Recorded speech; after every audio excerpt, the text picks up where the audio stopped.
Terembul semakin panas. Terima kasih Bang Aka, pengacara Man of the Year tahun 2024 dan 2025. The best.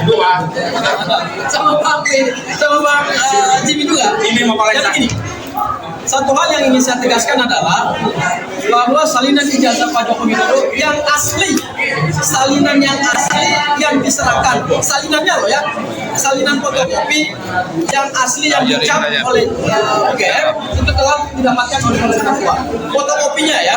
Nah, apa yang didapatkan oleh Pak Bonatua berupa salinan ijazah yang dilegalisir itu menandakan bahwa ini kemenangan demokrasi, ini kemenangan rakyat, dan ini kemenangan hiburan. Bahwa selama bertahun-tahun ijazah Pak Joko Widodo itu ditutup-tutupi, ya, dirahasiakan sedemikian rupa dengan segala argumentasi, dengan segala upaya, dengan segala narasi. Tetapi Pak Bonatua kemudian melakukan satu terobosan hukum, yaitu melakukan gugatan sengketa informasi publik ke Komisi Informasi Publik, sehingga ijazah Pak Joko Widodo secara hukum telah dinyatakan sebagai Masih. Nah, ijazah ini menarik.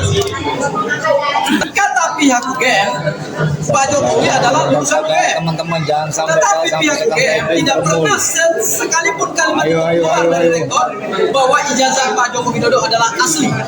Tidak pernah itu keluar dari statementnya rektor UGM. Ya, yang keluar dari rektor UGM adalah Pak Jokowi lulusan UGM, kuliah tahun 80, kemudian pada tahun 83 naik tingkat dari sarjana muda ke program sarjana, dan tahun 85 adalah lulus ya atau ya. Nah, ini yang menarik. Menariknya adalah ada dua. Pertama, ijazah yang didapatkan Pak Bonatua mengkonfirmasi bahwa basis data yang selama ini diteliti oleh Mas Roy, Bang Rismon, dan Dr. Tifa itu ternyata tidak beda dengan salinan ijazah yang diserahkan ke KPU sebagai syarat pendaftaran calon presiden. Wujud fisiknya sama, informasi yang ada di dalam ijazah semua sama. Mirip, ada foto seorang pria berkumis berkacamata, ya. Dan kalau kita lihat ijazah itu dengan ijazah yang ditampilkan pada saat gelar perkara khusus, itu juga sama. Itu juga sama. Kalau ada teman-teman dari awal mengatakan, wah itu ijazah yang diteliti Mas Roy, Mas Dr. Tifa itu bukan sumber yang valid, kami bisa maafkan karena kami memang belum melihat yang dikeluarkan oleh otoritas yaitu KPU.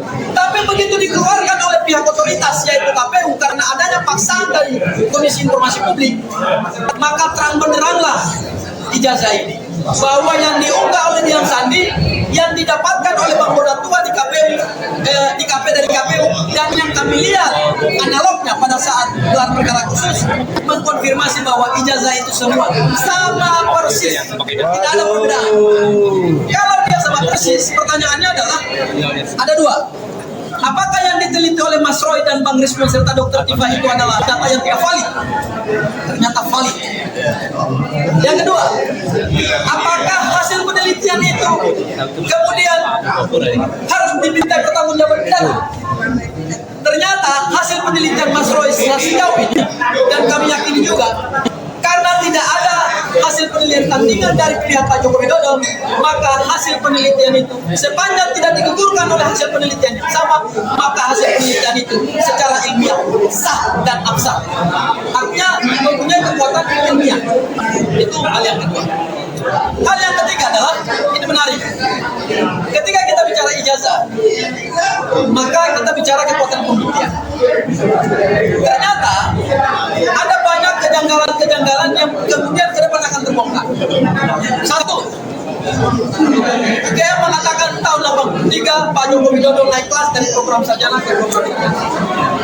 Tetapi coba teman-teman dan seluruh masyarakat Indonesia buka kembali rekaman hasil penjelasan Dirtipidum pada saat menjelaskan hasil penyelidikan laporan TPU. Apa yang dikatakan oleh Dirtipidum? Tahun 83 Pak Joko Widodo melakukan KKN. Loh, ini kan aneh. Orang baru naik dari gelar sarjana muda ke program sarjana tapi sudah KKN. Bagaimana menjahit ini? Ini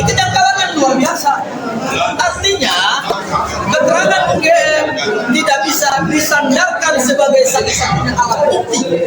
Tetapi keterangan UGM harus bisa dibuktikan dengan keterangan-keterangan lain. Apalagi kalau kita bicara tahun 83, kata rektor Pak Joko Widodo baru naik ke program sarjana. Lalu tahun 83 udah KKN. Di mana KKN itu kan buat program sarjana, Pak?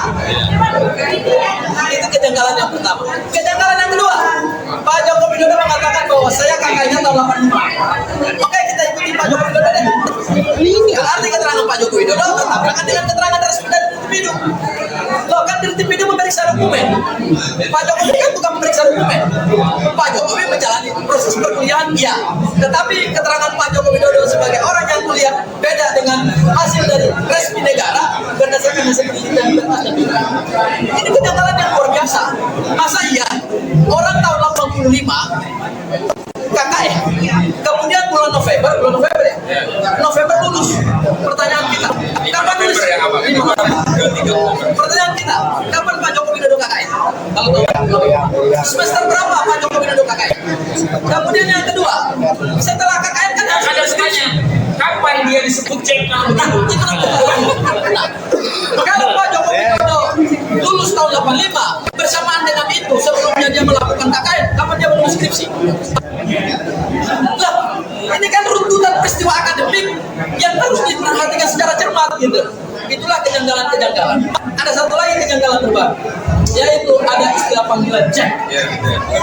Jack ini tahun 80-an segitu terkenal itu, ya. Filmnya Titanic, ya. Itu tahun 97, ya. Itu Jack siapa? Jack Atau Jack Sparrow? Jack Sparrow juga baru itu, ya. Jadi istilah Jack itu sudahlah.